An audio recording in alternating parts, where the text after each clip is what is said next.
Chers amis, c'est avec une vive émotion que je m'adresse à vous pour cette annonce dont vous comprendrez vous-même l'importance. Depuis que je m'intéresse à l'apparition de Notre-Dame à la Salette en 1846, une objection persistante n'a cessé d'éveiller mon attention par rapport au secret de Mélanie. Ce texte qui a tellement déchaîné les passions de par ses avertissements prophétiques, notamment quant à l'apostasie de Rome et à l'éclipse de l'Église.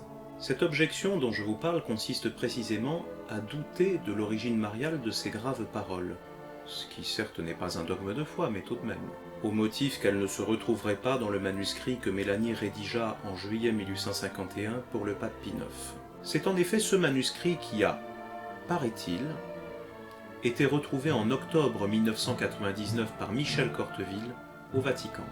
La lecture de ce supposé manuscrit m'a toujours laissé dubitatif. D'autant que cette découverte inespérée précède de quelques mois la divulgation par Joseph Ratzinger le 26 juin 2000 d'un prétendu troisième secret de Fatima dont il a été depuis solidement démontré qu'il s'agit d'un faux. Par ailleurs, le fait que le supposé manuscrit de 1851 ait été découvert dans les archives de l'ancien Saint-Office, alors sous la responsabilité du même Joseph Ratzinger, n'avait fait qu'accroître mes soupçons. Lors de la parution de mon premier livre, j'avais cru pouvoir résoudre cette controverse assez simplement, avant de me rendre compte à quel point celle-ci était en réalité bien plus compliquée qu'il n'y paraissait, et que ce dossier devait être rouvert et considérablement approfondi. Je me suis donc livré à une véritable chasse aux moindres détails. J'ai consciencieusement examiné et réexaminé tous les documents qui étaient connus sur le sujet. Il se trouve que ce n'est pas la découverte d'un document inédit qui a définitivement fait pencher la balance, mais la reconsidération de ce que l'on croyait bien connaître et bien comprendre. Les éléments qui m'ont permis d'arriver à une conclusion certaine étaient sous nos yeux depuis 20 ans, mais nul n'avait su les voir et en comprendre les conséquences.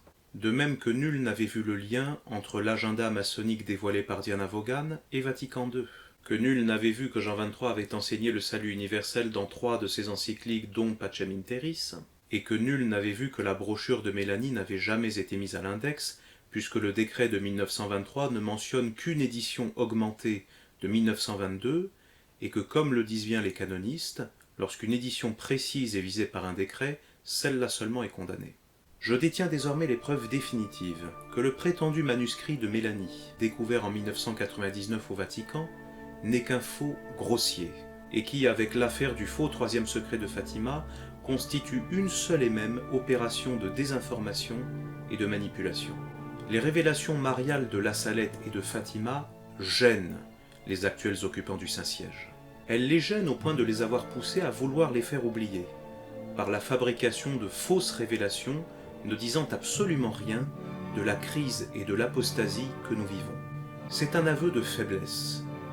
Ce faisant, ils ne font que se discréditer et montrer leur vrai visage de faux prophètes, de loups ravisseurs dissimulés sous des peaux de brebis. Ceux-là même qui sont à l'origine de l'apostasie de Rome et de son occupation par des agents de l'Antéchrist ne veulent pas que l'on sache que la Sainte Vierge nous avait avertis. Car ils y croient, eux, ces loups ravisseurs, dans les prophéties de Notre-Dame de la Salette. Ils les prennent au sérieux, ils en ont peur.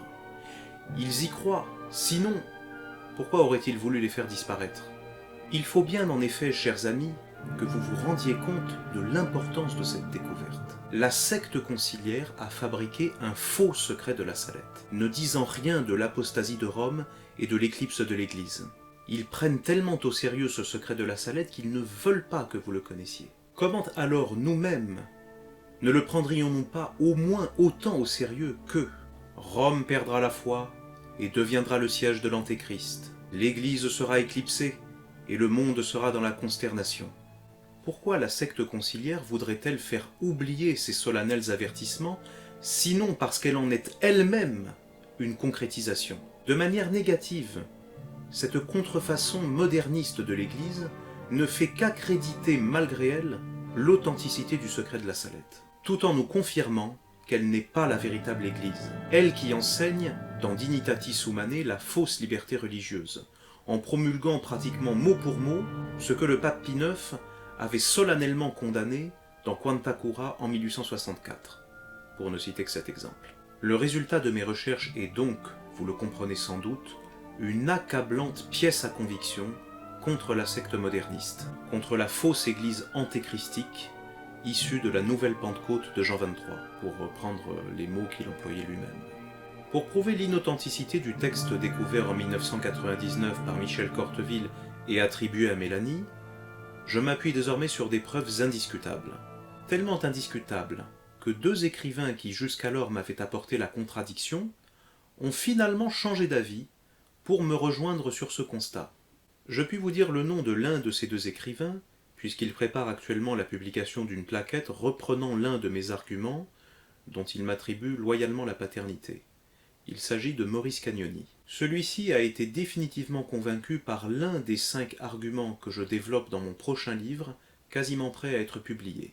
Le secret de Mélanie falsifié.